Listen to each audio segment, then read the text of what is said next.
Hello friends, मैं जमाल और Android tutorial series में आज हम नए वीडियो के साथ आपके पास हैं।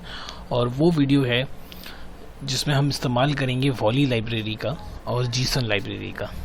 ठीक, इससे पिछले वीडियो में हमने ग्लाइड डिपेंडेंसी से और ग्लाइड लाइब्रेरी से इमेज को कैसे डिस्प्ले करना है यूजिंग URL, वो हमने कवर किया था। तो आज बेसिकली इस वीडियो में हम ये चीज़ देखेंगे, बेसिकली जो आउटपुट हम API सर्विसेज से उठाते हैं जेसन फॉर्मेट में, उसे हम अपने ऐप में कैसे दिखाएंगे। तो उसे अपने ऐप में दिखाने के लिए बेसिकली जिस लाइब्रेरी का इस्तेमाल करेंगे वो है वॉली लाइब्रेरी। और भी एक चीज़ जो लगेगा वो है जीसन लाइब्रेरी। तो अब ये चीज़ें बिल्कुल किस तरह से काम करेंगी एक दूसरे से कोऑपरेट करके, वो सारी चीज़ें हम समझेंगे।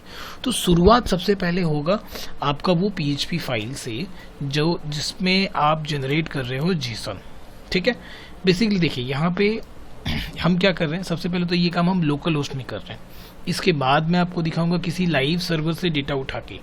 यहाँ पे मैं जो PHP का फाइल बना रहा हूँ वो मेरे लोकल होस्ट पे ही है। ठीक है, तो देखिए ये मेरा PHP का फाइल लोकल होस्ट से कनेक्ट किया गया है। उसके बाद हम इस डेटाबेस से कम्युनिकेट कर रहे हैं, देन एक क्वेरी चला रहे हैं, select star from table staff. इस टेबल के अंदर इमेजेस भी हैं, कुछ नाम है, कुछ अदर डिटेल्स हैं, कुछ इमेजेस भी हैं। तो उसके बाद हमने MySQL क्वेरी चलाया। क्वेरी के बाद हमने बेसिकली इन सारे को एक डेटा में रख लिया और जेसन में इसे कन्वर्ट कर दिया। सबसे इम्पॉर्टेंट यही वाला बात सबसे इम्पॉर्टेंट है कि हमने इस डेटा को क्या किया, जेसन में कन्वर्ट कर लिया। ठीक है ना, देखिए रेस MySQL क्वेरी फेच एरे, और ये कहाँ हो गया, जेसन में कन्वर्ट। मतलब जैसे ही अब इस फाइल को हिट किया जाएगा, ये फाइल मेरे को क्या आउटपुट जनरेट करके दे देगा, जेसन का फाइल जनरेट करके हमको दे देगा। मींस जेसन आउटपुट हमको जनरेट करके दे देगा। देखिए मैं इसको यहाँ पर रन करके रखा हूँ, देखिए local host Android DB pool phase डेमो.php। तो ये क्या किया, हमें जेसन का फाइल पूरा बना के दे दिया, जेसन का कंटेंट हमें बना के दे दिया। अब यही जेसन को आपको पास करना है किसको, अपने एंड्रॉयड ऐप को। ठीक है, यही जेसन और ये URL उसको देना पड़ेगा भी, इस URL को हिट करना है और यहाँ से जो जेसन जनरेट होगा वो जेसन रिसीव करेगा आपका एप्लीकेशन, और उस एप्लीकेशन को फिर हमें आगे रिसाइकल व्यू में पैच करना है जो डेटा है। अब यहाँ पे आज तो जो हम वीडियो कर रहे हैं इसमें हम लोकल होस्ट में उठा रहे हैं। इसके बाद हम दिखाएंगे लाइव सर्वर, उसके बाद देखेंगे वर्डप्रेस के पोस्ट को किस तरह से जेसन में करेंगे। तो ये सारी चीज़ें एक एक करके देखेंगे। तो बेसिकली आज जो हम देख रहे हैं वो कहाँ से देख रहे हैं, लोकल होस्ट में। अगर इस तरह का फाइल आपका फर्क कुछ नहीं है, अगर लोकल होस्ट के बाद में आपका सिर्फ यहाँ पे डोमेन नेम चलाएगा और कुछ नहीं है। अगर यही आपका लाइव सर्वर है तो यहाँ पे जो URL है वो आपके लाइव सर्वर का URL जाएगा और नथिंग डिफरेंट। तो ये मेरा रेडी है एक फाइल जिससे हमको डेटा उठाना है। अब वो डेटा हम वॉली की हेल्प से उठाएंगे, कैसे वो मैं आपको दिखाऊंगा। तो पहले ये चीज़ आपकी रेडी हो जानी चाहिए, आपके पास एक PHP फाइल होना चाहिए which displays some outputs, and at the end हम JSON_encode का इस्तेमाल करेंगे और उस आउटपुट को जेसन में कन्वर्ट करके रख लेंगे। चलिए अब इस चीज़ को समझने के लिए मैंने एक डायग्राम बनाया है छोटा सा, यहाँ समझते हैं। सबसे पहले हम वॉली लाइब्रेरी के लिए वॉली के डिपेंडेंसी को ऐड करेंगे। डिपेंडेंसी को ऐड करने के बाद हमें सबसे पहले जनरेट करना पड़ता है स्ट्रिंग रिक्वेस्ट। देखिए ये बारीकी से एक एक चीज़ यहाँ समझेंगे, कोई भी चीज़ ऐसा नहीं है जो आपको नहीं समझ में आने वाला है। Eight the end of video I hope कि एक एक चीज़ आपका क्लियर होगा कि कैसे जेसन का डेटा हम कैसे अपने एप्लीकेशन में दिखाते हैं। तो सबसे पहले वॉली में आपको एक स्ट्रिंग रिक्वेस्ट बनाना पड़ेगा। एक स्ट्रिंग रिक्वेस्ट के अंदर दो चीज़ें होंगी, एक मतलब जब स्ट्रिंग रिक्वेस्ट एग्जीक्यूट हो जाएगा तो दो चीज़ें आती है वहाँ से, एक एरर लिसनर और एक रेस्पॉन्स लिसनर। तो रेस्पॉन्स लिसनर में वो जेसन का फाइल एंट्री का होगा। अगर आउटपुट आपका सही से एग्जीक्यूट कर गया वो स्ट्रिंग रिक्वेस्ट, तो जो जेसन का आउटपुट है वो इस रिक्वेस्ट रेस्पॉन्स लिसनर में पहुँचेगा। ठीक है, दिख रहा है ना रेस्पॉन्स लिसनर। अब रेस्पॉन्स लिसनर में तो आपके पास जेसन का फाइल पहुँचा, ये जेसन का आउटपुट ये वाला जो हम यहाँ देख रहे हैं। अब इस जेसन के आउटपुट को हमें रीड करना है और रीड करके उसे आगे हमें कहाँ पास आउट करना है, रिसाइकलर व्यू में। तो फिर जो उसका आगे का प्रोसेसर है कि किस तरह डेटा को हम रिसाइकल व्यू में डालते हैं वो हमने पहले देखा है और आज भी देखेंगे। बट बात ये है कि जेसन का मतलब बहुत सारा डेटा यहाँ पे आएगा, मल्टीपल ऑब्जेक्ट्स आएंगे। उस जेसन को रीड करने के लिए आपको जेसन एरे चाहिए, जेसन ऑब्जेक्ट्स चाहिए, तब जाके उसे हम रीड कर पाएंगे। तो फिर उतना सारा कोडिंग हेडेक ना लेके हम क्या करेंगे, सिंपली जेसन लाइब्रेरी इस्तेमाल कर लेंगे। ध्यान रखिएगा। क्यों जीसन? हम यहाँ से भी ऐसे डायरेक्ट जा सकते थे, बट आपका कोडिंग हेडेक थोड़ा सा बढ़ जाएगा, इसलिए उसे रिड्यूस करने के लिए हम जेसन का डेटा को रीड करने के लिए एक और लाइब्रेरी इस्तेमाल करेंगे, विच इज जीसन। ठीक है ना? तो जीसन से हम क्या करेंगे, उस डेटा को हम ऑब्जेक्ट्स में कन्वर्ट कर लेंगे, एरे ऑफ ऑब्जेक्ट्स में कन्वर्ट कर लेंगे। ओके, एरे ऑफ ऑब्जेक्ट्स आपके पास रेडी हो गया है। बस उसके बाद फिर आपको क्या करना है, उसके बाद आपको एडाप्टर बनाना है रिसाइकलर व्यू में, फिर उस एडाप्टर को पास कर देना है। ये हम आपको कोड करते समय दिखाएंगे। तो स्ट्रिंग रिक्वेस्ट तो पहले आपको रेडी करना है, उसके बाद आता है यहाँ पे रिक्वेस्ट क्यू। रिक्वेस्ट क्यू में हमें क्या करना है, उस रिक्वेस्ट क्यू स्ट्रिंग रिक्वेस्ट को डाल देना है भाई कि ये मेरा ये रिक्वेस्ट है, इसे आप प्रोसेस कीजिए। रिक्वेस्ट क्यू क्या करेगा, सबसे पहले चेक करेगा कि कैशे में क्या कोई डेटा पड़ा हुआ है इस रिक्वेस्ट के रेस्पेक्टिव। अगर पड़ा है तो वो कैशे से ही यहाँ पे रिस्पॉन्स में रिप्लाई करेगा, और अगर नहीं है तब वो जाएगा उस रिक्वेस्टेड यूआरएल के पास। वो रिक्वेस्टेड यूआरएल कौन सा है भाई, वो रिक्वेस्टेड यूआरएल होगा ये वाला, यहाँ पहुँचेगा। आपका जो रिक्वेस्ट है वो यहाँ पहुँचेगा। जब यहाँ पहुँचेगा तो ये भाई ये चीज़ पूरा जनरेट करके दे देगा। तो ये जनरेट करके कहाँ पहुँचा, देखिए वही जेसन फाइल कहाँ पहुँचा, वो जेसन फाइल पहुँचा रिस्पॉन्स लिसनर में। किस फॉर्मेट में, जेसन में। तो जेसन के बाद हमने उसे किस में रीड किया, जीसन में। जीसन से उसे हमने एरे ऑफ ऑब्जेक्ट में कन्वर्ट कर लिया। अब एरे ऑफ ऑब्जेक्ट को हमें एडाप्टर में भेजना है, वहाँ से बाइंड कर देना है किसके अंदर, रिसाइकलर व्यू के अंदर। ठीक है ना? चलिए, लेकिन यहाँ पे एक और चीज़ है, आपके पास क्लास तो होना चाहिए ना इस जीसन के रिस्पेक्टिव, क्योंकि ये क्लास का ही डेटा को तो आप पास करोगे रिसाइकलर व्यू में with the help of getter और सेटर मेथड। तो फिर क्या करेंगे, हम इस पूरे जीसन के आउटपुट को कॉपी करेंगे, गूगल पे जाएंगे हम। गूगल में जाने के बाद हम लिखेंगे जेसन टू जावा क्लास। पहले वाले यूआरएल पे ही आपको जाना है। यहाँ पे क्या करना, अपने जेसन को कॉपी कर देना है। कॉपी कर दिया आपने, जेसन का इस्तेमाल कर रहे हैं हम, जेसन ऑब्जेक्ट लाइब्रेरी का इस्तेमाल करेंगे, getter setter method include getter setter method, बाकी और कुछ नहीं करना है। एक बार प्रीव्यू आप चेक कर लेना, ठीक है, सब कुछ ओके, कोई एरर नहीं आ रहा है, देन आप जीप फाइल डाउनलोड कर लेना। एक चीज़ थोड़ा सा मिस्टेक हो गया, अभी हमारा कोई प्रोजेक्ट का ऐप, एक काम करते हैं, यहाँ हम एक ऐप पहले जनरेट एफटी लेते हैं, उसके बाद आते हैं हम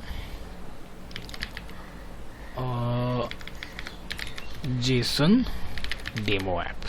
ठीक है ना? फिनिश। ये देखिए हमारा पैकेज नेम बन जा रहा है, इसे कॉपी कर लेते हैं, फिनिश कर लेते हैं। उसके बाद ना यहाँ हम अपना पैकेज का नाम दे देते हैं। चलिए, पैकेज का नाम दे दिया, क्लास का नाम हम डेटा रखना चाहते हैं। उसके बाद जेसन हम इनपुट कर रहे हैं, और देन गेटर सेटर मेथड होना चाहिए, देन डाउनलोड कर लेते हैं जी फाइल को दोबारा। ओके, ये जनरेट हो गया, जी फाइल हमारा हो गया। अभी इसे शो इन फोल्डर करके तुरंत यहाँ से इसे कॉपी कर लेते हैं हम। कॉपी करने के बाद एक और फोल्डर बना लेते हैं और यहाँ इसे पेस्ट कर लेते हैं। इसे हम ओपन कर लेंगे, एक्सट्रैक्ट कर लेंगे, कॉम एग्जाम्पल जेसन। देखिए यहाँ पे आपको एक जावा फाइल मिल गया, इसे आप यहाँ से कॉपी कर लो। कॉपी करने के बाद अपने प्रोजेक्ट में जाओ, और जो ये देखिए ये जो हमारा यहाँ पे पोर्शन है, यहाँ पे से हम पेस्ट कर देते हैं। जो जावा फाइल्स बनाया डेटा में, इसी नाम से हम पेस्ट। तो यहाँ मेरे क्या है, जो भी मेरा डेटा था जेसन का, उसके रिस्पेक्टिव मेरा गेटर और सेटर मेथड यहाँ बन गया। इसे कैंसिल कर देते हैं, दैट्स डन। अब आ जाते हैं, अभी नेक्स्ट हमारा काम क्या है, सबसे इम्पोर्टेंटली तो ये मेन एक्टिविटी है। हमें कुछ क्या करने हैं, हमें ऐड करने हैं लाइब्रेरीज। तो ग्रिडल फाइल में आते हैं, मॉड्यूल में आते हैं, जो लाइब्रेरीज हमें लगेंगे वो सारे यहाँ से हम कॉपी करते हैं और यहाँ पेस्ट कर लेते हैं। चलिए अब देख लेते हैं क्या क्या लाइब्रेरीज हैं। लाइब्रेरीज ऐड करने के बाद पहले तो आप सिंक कर लो। चलिए सारे लाइब्रेरीज ऐड हो गए। अब देखिए रिसाइकलर व्यू के लिए हमने ऐड किया, कार्ड व्यू के लिए ऐड किया, वॉली के लिए ये वॉली वाला ले लिया, जीसन के लिए जीसन का ले लिया, और ये ले लिया हमने ग्लाइड के लिए। ग्लाइड क्या है हम पिछली बार देख चुके हैं पिछले वीडियो में, ठीक है, यूआरएल से इमेज को डिस्प्ले करने के लिए। तो आपका जो ये जेसन है ना, देखिए इसमें अल्टीमेटली ये इमेज का नाम दिया हुआ है ना। तो ये तो हमारा लोकल होस्ट का इमेज है, इसलिए पाथ हम सेट कर लेंगे एडाप्टर क्लास में लोकल होस्ट का। जब आप यूआरएल से उठाइएगा किसी लाइव यूआरएल से, तो वहाँ पूरा लाइव यूआरएल का पाथ रहता है, वो मैं अभी आपको कोड में दिखाऊंगा। चलिए, तो इतना काम हो गया। अभी मेन एक्टिविटी में सबसे पहले क्या करना है, मेन एक्टिविटी में यहाँ पे हमें क्या करना है, हमें यूज़ करना है रिसाइकलर व्यू, है ना। तो फिर भाई चलिए इस पूरी चीज़ को यहाँ से हटाते हैं, हटा के दे देते हैं एक रिसाइकलर व्यू। हो गया ना। इस टेक्स्ट व्यू की अपने को कोई ज़रूरत नहीं है, इसका एक नाम दे देते हैं हम ID रेक व्यू, है ना। डन। चलिए, आपका रिसाइकलर व्यू रेडी हो गया, कुछ नहीं करना है। अब मेन एक्टिविटी में आते हैं। यहाँ पे देखिए, इस डायग्राम को देखिए, जैसे जैसे इस डायग्राम में हम काम कर रहे हैं बिल्कुल उसी तरह से आपको दिखाएंगे। तो सबसे पहले जो रिसाइकलर व्यू की हमें क्या करते हैं, रेक व्यू, इसकी कास्टिंग कर लेते हैं। यहाँ पे rec view equal to recycler view find VYID r.id.रेक व्यू, है ना। उसके बाद इसको एक लेआउट दे देते हैं, set layout manager, new linear layout manager, इसे पास कर देते हैं 10। बस इतनी सी बात यहाँ पर रोक देते हैं। इसके बाद वापस से हम इमेज फाइल में चल के देखते हैं कि इमेज फाइल में हमें क्या करना है। अच्छा, उससे भी पहले वो जो URL है पाथ का, जहाँ से हमें इस डेटा को उठाना है, उस URL को हमें क्या करना पड़ेगा, पुट करना पड़ेगा यहाँ पे। देखिए, तो URL क्या है भाई, इधर देखिए, ये वाला URL। अगर हम इस URL को यहाँ से कॉपी करते हैं तो इसे हमें पुट करना होगा यहाँ पे। Done.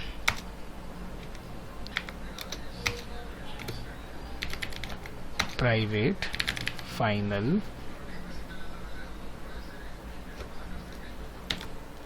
Private static final string URL, जहाँ से अपने को डेटा उठाना है वो मैं यहाँ पेस्ट कर दिया।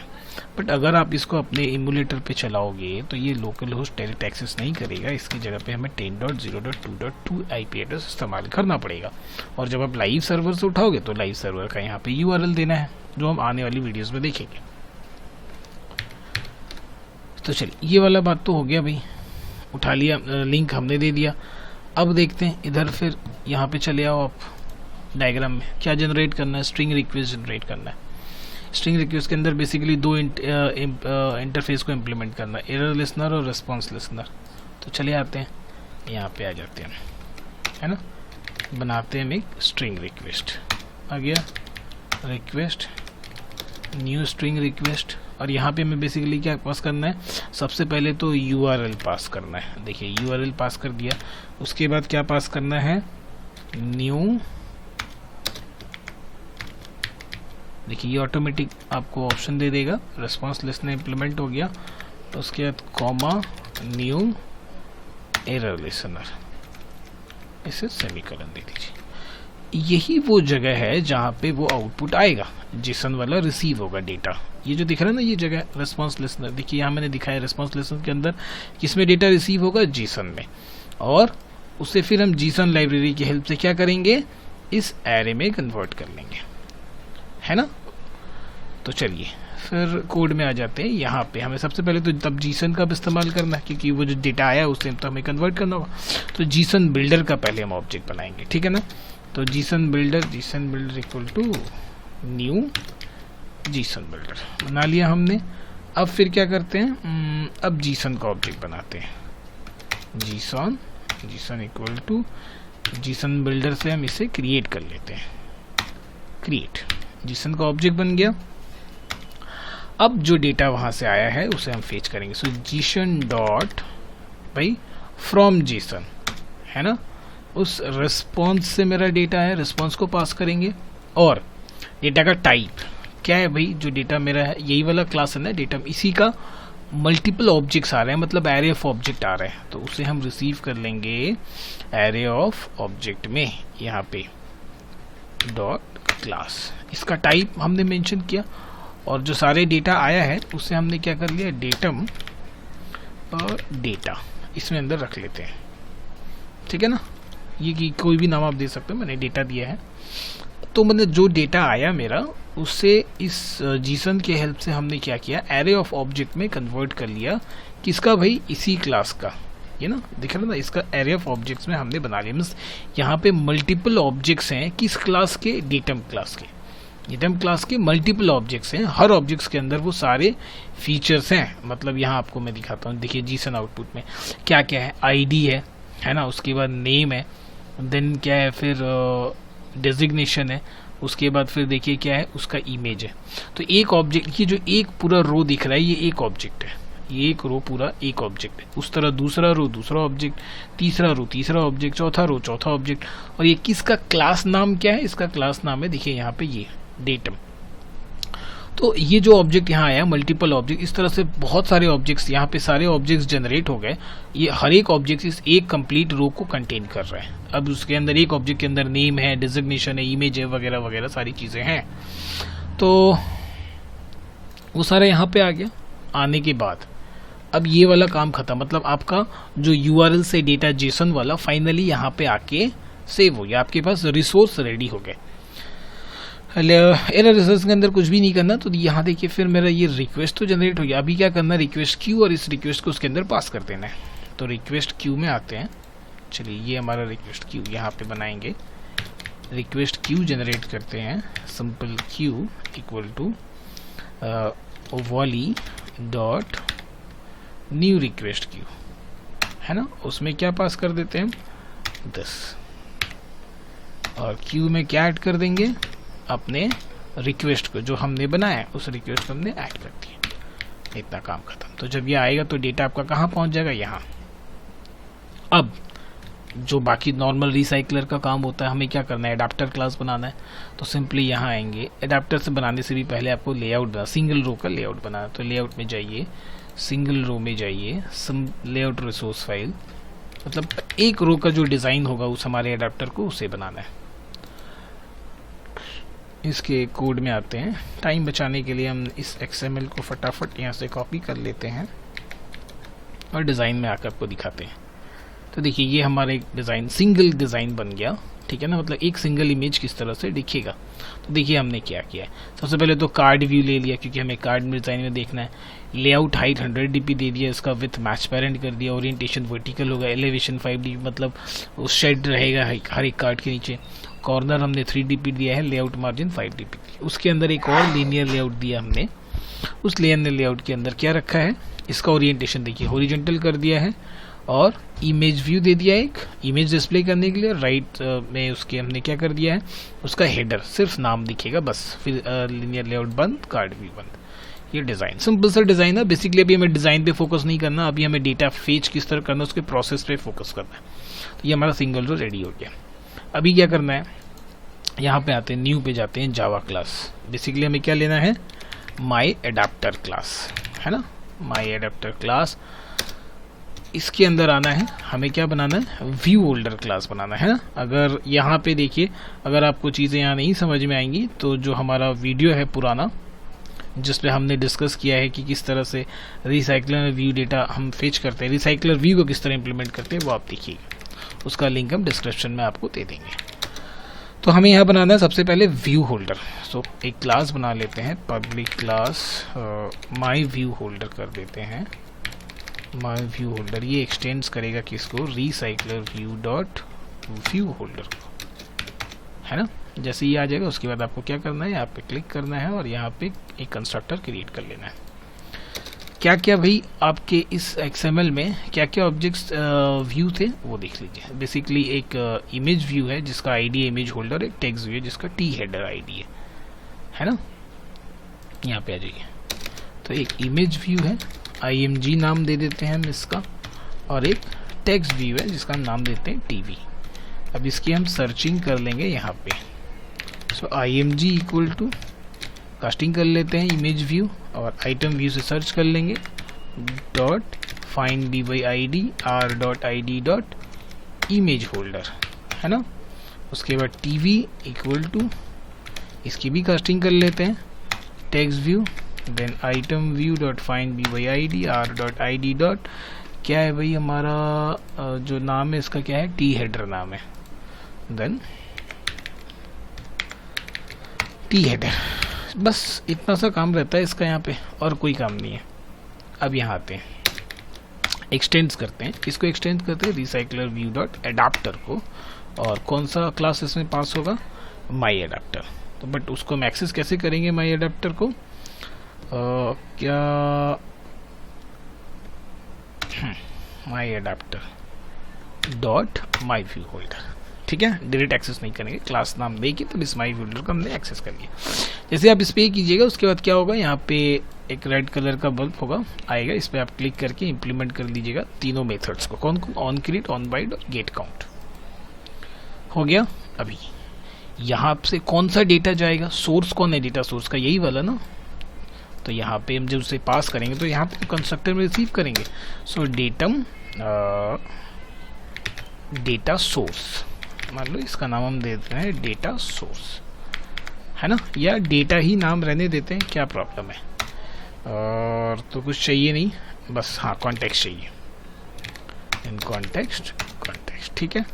अब हम जनरेट कर, पहले आप ये वेरिएबल डिक्लेयर कर लेना, तब अब जनरेट में जाना और कंस्ट्रक्टर क्रिएट करना। तो क्या होगा, ऑटोमेटिक वेरिएबल को सेलेक्ट कर लेगा। दोनों वेरिएबल को सेलेक्ट करते हैं, ओके करते हैं, फटाफट बन गया, बहुत आसान। तो ये हो गया आपका कंस्ट्रक्टर रेडी हो गया। डेटा वहाँ से इस माई एडेप्टर में चला आएगा, यहाँ से डेटा माई एडेप्टर में चला जाएगा, यहाँ रिसीव होगा। उसके बाद ये व्यू होल्डर का काम क्या है भाई? अगर आपको याद होगा व्यू होल्डर, तो व्यू होल्डर क्या करता है? बेसिकली एक व्यू बनाता है ना। इसका काम क्या होता है? व्यू बनाना। तो चलिए, व्यू किससे बनाते हैं? लेआउट इन्फ्लेटर से बनाते हैं। तो लेआउट इन्फ्लेटर उसके बाद फिर लेआउट इन्फ्लेटर डॉट ना get layout inflater, layout inflater dot from, ठीक है ना। कहाँ से भाई? पेरेंट, पेरेंट का गेट कॉन्टेक्स्ट लेंगे, ठीक है। उसके बाद व्यू इन्फ्लेटर डॉट इन्फ्लेट, किसको करना है भाई? R dot layout dot single row, है ना। Then parent, then false. View बन गया। ये एक ब्लैंक व्यू है। इस व्यू के अंदर हमें क्या करना है? डेटा को क्या करना है? उन सारे व्यूज के हिसाब से बाइंड करना है।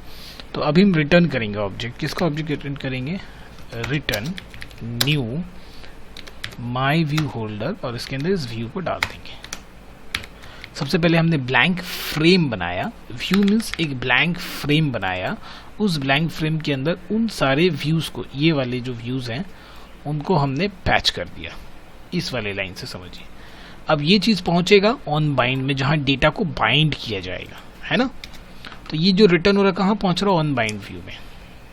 ऑन बाइंड व्यू में ये वाला होल्डर देखिए। तो अब ऐसा है कि आपके पास तो बहुत सारा डेटा पहुंच गया। तो पहले हम एक ऑब्जेक्ट को निकाल लेंगे।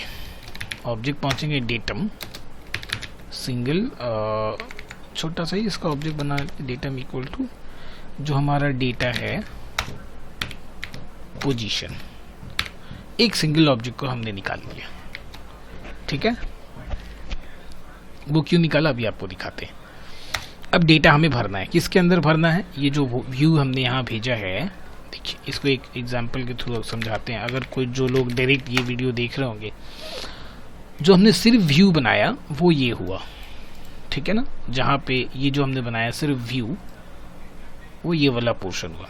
उसके बाद हमने क्या किया? इस व्यू को पास किया माई व्यू होल्डर में, इसके ऑब्जेक्ट में। तो उससे हुआ क्या? उससे हुआ यूं कि एक इमेज बॉक्स जो हमने वहाँ व्यू का रेफरेंस लिया था वो बन गया, और उसके बाद ये टेक्स्ट बॉक्स बन गया, ठीक है ना। तो जब हम इसे बाइंड में भेजेंगे तब क्या होगा? जो हमारा डेटा पड़ा हुआ है, मीन्स जो हमारे ऑब्जेक्ट्स पड़े हुए हैं ढेर सारे डेटा के, जितने मैंने जो डेटा रखा गया object 1, object 2, object 3 and so on, उन सारे से डेटा निकाल के इसके अंदर फीड कर दिया जाएगा। यही काम होता है ऑन बाइंड के अंदर। सारे से OB1 का इमेज इधर, OB1 का नेम इधर, OB2 का इमेज इधर, OB2 का नेम इधर, OB3 का इमेज इधर, OB3 का नेम इधर। इस तरह से उसको डेटा को बाइंड कर दिया जाता है। यहाँ देखिए, अब क्या करना है? ये होल्डर के अंदर इससे पकड़ना है आपको। तो यहाँ आते हैं, होल्डर डॉट क्या है भाई? इमेज था, तो पहले आप इसको टेक्स्ट को सेट कर लेते हैं, डॉट सेट टेक्स्ट, है ना। अब यहाँ से हमको डेटा भरना है किससे, ऑब्जेक्ट से, तो यहाँ आपको गेटर और सेटर नाम यूज करना पड़ेगा। सो डेटम ऑब्जेक्ट का नाम पकड़ा हमने, डॉट गेट नेम, हो गया ना। ये गेट नेम कहाँ से मिला, तो जब आपने ऑब्जेक्ट बनाया था ना उस साइट से जाके, तो ऑटोमेटिक वो क्लास रेडी कर दिया डेटम, जिसके अंदर गेटर और सेटर पहले से है, आपको कुछ भी नहीं करना है। और उसका सेटर का इस्तेमाल यहाँ पे इस जीसॉन ने कर लिया, आपको कुछ नहीं करना पड़ा। अगर आप मैनुअली खुद से करते तो आप मेरा फर्स्ट वीडियो में देख लो कि हमने सेटर के यहाँ से सेट करते हैं हम, और वहाँ पे हमने गेट एडेप्टर में गेट कर लिया, बट यहाँ पे हमने जीसॉन का इस्तेमाल किया तो वही सेटर का इस्तेमाल यूज़ कर ले रहा है। अब ये सिर्फ गेटर का इस्तेमाल किया, मीन्स वहाँ से डेटा उठा के हमने होल्डर के अंदर सेट कर लिया। तो ये तो सेट हो गया किसका, नेम के लिए। अब इमेज का, तो इमेज के लिए हम ग्लाइड डिपेंडेंसी का इस्तेमाल करें, तो वो कैसे होता है देखिए, ग्लाइड में जाएंगे, ग्लाइड डॉट विथ, है ना, तो मतलब कॉन्टेक्स्ट चाहिए हमें, तो कॉन्टेक्स्ट किसका भाई, होल्डर डॉट img डॉट इसका, इस इमेज का कॉन्टेक्स्ट इस्तेमाल करेंगे। देन डॉट लोड URL चाहिए हमें यहाँ पे, तो URL कैसे उठाएंगे, फिर डेटम, देखिए जो मेरा ऑब्जेक्ट है डॉट गेट इमेज, ये भी है यहाँ पे, मिल गया आपको, इमेज भी मिल गया, डॉट इनटू किसके अंदर भाई, इमेज व्यू के अंदर। देन पकड़ेंगे हम होल्डर डॉट img।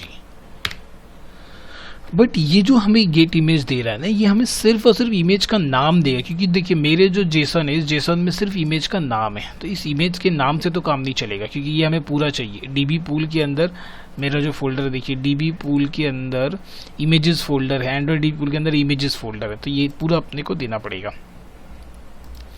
तो यहाँ पे आते हैं, इस जो लोड URL है इसके अंदर मेन एक्टिविटी में जो हमने URL कॉपी किया, देखिए DB पूल ये पूरा यहाँ तक, इसे यहाँ पेस्ट कर देते हैं, और इसके अंदर भी कहाँ पे, इमेजेस स्लैश प्लस। अब हो गया ये आपको पूरा पाथ, ठीक है ना, अब हो गया आपका ये फुल पाथ। देखिए तो ये पूरा पाथ मिल गया, और ये इमेज का नाम वहाँ से मिल गया, वो इसमें बाइंड हो गया। तो इस तरह से ग्लाइड के हेल्प से हमने इमेज व्यू में URL से इमेज डाल दिया। रिटर्न काउंट ये पे, अब यहाँ पे इस बार ना ये आपका एरे है, डेटा जो क्या है वो क्या है, एक एरे है। सो डेटा, तो एरे का प्रॉपर्टी क्या होता है, लेंथ। अगर हम कोई लीस्ट इस्तेमाल करते हैं तो उसके लिए साइज होता है, बट यहाँ हम एरे इस्तेमाल करें इसलिए उसका लेंथ। तो एडेप्टर तो रेडी हो गया। अब मेन एक्टिविटी में आते हैं, ये हमारा डेटा। अब देखिए यहाँ पे एडेप्टर का ऑब्जेक्ट बना लेते हैं। तो एडेप्टर क्या करना है, डायरेक्ट आप ऐसे ही करो, जो आपका रेग व्यू है, then rec view dot set adapter new my adapter. Object क्या है हमारा, माई एडाप्टर है, न्यू माई। इसके अंदर आपको क्या क्या पास करना है, इसके अंदर पास करना है डेटा को और गेट एप्लीकेशन कॉन्टेक्स्ट। ये दो चीज़ें आपको पास करनी है। देखिए क्या क्या जा रहा है, डेटा जा रहा है ना, उसके कंस्ट्रक्टर में यहाँ रिसीव होगा डेटा, और गेट एप्लीकेशन कॉन्टेक्स्ट यहाँ रिसीव हो जाएगा। इसके बाद फिर बेसिकली जाना है आपको मैनिफेस्ट में, यहाँ पे आना है और आपको यूजर्स परमिशन अलाउड करना है, किसका भी, इंटरनेट का। चलिए इंटरनेट का परमिशन हमने ऐड कर दिया, देखिए, और यहाँ हमने भेज दिया एडाप्टर, न्यू एडाप्टर डेटा, जो जीसन के हेल्प से हमने उठाया और एरे ऑफ ऑब्जेक्ट्स बनाया, उसे भेज दिया, और गेट एप्लीकेशन को भेज दिया। अब ये कहाँ पहुँचेगा, ये पहुँचेगा माई एडाप्टर में, यहाँ पे इस कंस्ट्रक्टर में। कंस्ट्रक्टर से यहाँ वाला जो एरे ऑफ ऑब्जेक्ट है वो इनिशियलाइज हो गया। ऑन क्रिएट व्यू में हमने एक प्लेन व्यू बनाया, एक प्लेन बॉक्स, उसका आप समझ लीजिए, लेआउट इन्फ्लेटर के हेल्प से। उसके बाद ये जो रेफरेंस हमने लिया माई फोल्डर में, इन सारे रेफरेंस को उसके अंदर बाइंड कैसे करेंगे, इस वाले लाइन से। देखिए रिटर्न न्यू, अब ये क्या हो जाएगा, इस बॉक्स के थ्रू समझिए। ये पूरा मतलब पहले तो सिर्फ व्यू बनाया तो ये ब्लैंक बॉक्स बन गया, उसके अंदर हमने जब उसको रैप किया ऑब्जेक्ट्स को, तो ये इमेज और ये टेक्स्ट भी उसके अंदर रैप हो गया। अब और ये पूरा ऑब्जेक्ट पास कर दिया जाएगा ऑन बाइंड के पास, यहाँ पे ऑन बाइंड व्यू होल्डर में पास कर दिया गया। फिर हमने क्या किया, एक सिंगल ऑब्जेक्ट, क्योंकि यहाँ पे क्या हुआ, ये वाला चीज़ है ना, तो वहाँ से हमने एक ऑब्जेक्ट उठा लिया इस डेटा में, एक सिंगल ऑब्जेक्ट उठाया, तो सिंगल ऑब्जेक्ट को रिसीव कहाँ करेंगे, इसलिए डेटम का एक सिंगल ऑब्जेक्ट क्रिएट किया और वहाँ से डेटा उठा लिया, अपने सिंगल ऑब्जेक्ट में रिसीव कर लिया। अब यहाँ से हम गेट का इस्तेमाल करके इन दोनों व्यू के अंदर डेटा सेट कर देंगे। इस लाइन को अगर अच्छा से समझना है ना, तो आप इसे से समझिए। देखिए ये एरे ऑब्जेक्ट का, ये ऑब्जेक्ट किसका है, डेटम क्लास का है ना, तो इसलिए मैंने यहाँ पे क्या किया, डेटम का ही एक सिंगल ऑब्जेक्ट बना लिया, सपोज उसका आसान भाषा में आप समझिए डेटा बोल के, है ना। तो होगा क्या, जब फर्स्ट टाइम ये इटरेट होगा तो ऑब्जेक्ट 1 का डेटा डेटम में आ गया। अब इसी ऑब्जेक्ट से तो डेटा इन दोनों में भरना है हमें, तो डेटा का गेटर इस्तेमाल किया, डेटा का गेट इमेज से इमेज को और डेटा के गेट हेडर से इसको। फिर नेक्स्ट टाइम लूप घूमेगा OBJ2 और इसको रिसीव कर लिया डेटा में, फिर डेटा के गेट इमेज से इमेज और डेटा के गेट हेडर से हेडर। फिर OB3 आएगा, OB3 का डेटा में आ गया, और OB3 ऑब्जेक्ट डेटा में इनिशियलाइज हो गया। फिर डेटा के गेट इमेज से इमेज और डेटा के गेट हेडर से हेडर एंड सो ऑन, चलता रहेगा। तो होप कि अब ये लाइन आपको समझ में आ गया होगा। उसके बाद फिर हमने क्या किया, देखिए holder TB set data set कर दिया। यहाँ पे ऐसा है कि ये जो है हमारे jQuery में सिर्फ इमेज फेच हो रहा है। इट माइट बी कि जब आप दूसरा jQuery चला रहे हो या वर्डप्रेस से जब हम jQuery का डेटा उठा के आपको दिखाएंगे उसमें फुल पाथ रहता है, तो उस समय आपको ये लाइन की ज़रूरत नहीं पड़ेगी। ये मैंने अपने बेसिकली ये डेडिकेटली मेरे केस में है, हो सकता है दूसरे केस में ये ना मिले आपको। तो ये सिर्फ इमेज नाम मैंने उठाया, पाथ यहाँ मैंने सेट कर लिया और उसे इनटू करके अपने जो IMG है उसके अंदर सेट कर दिया। ये बहुत इंपॉर्टेंट है, इसे देना भूलिएगा नहीं, अदरवाइज डेटा कुछ दिखेगा ही नहीं आपके रिसाइकलर व्यू में। तो चलिए सब कुछ तो ओके है, अब हम इसे रन करते हैं। ये वाला API लेते हैं, ऐप, ओके।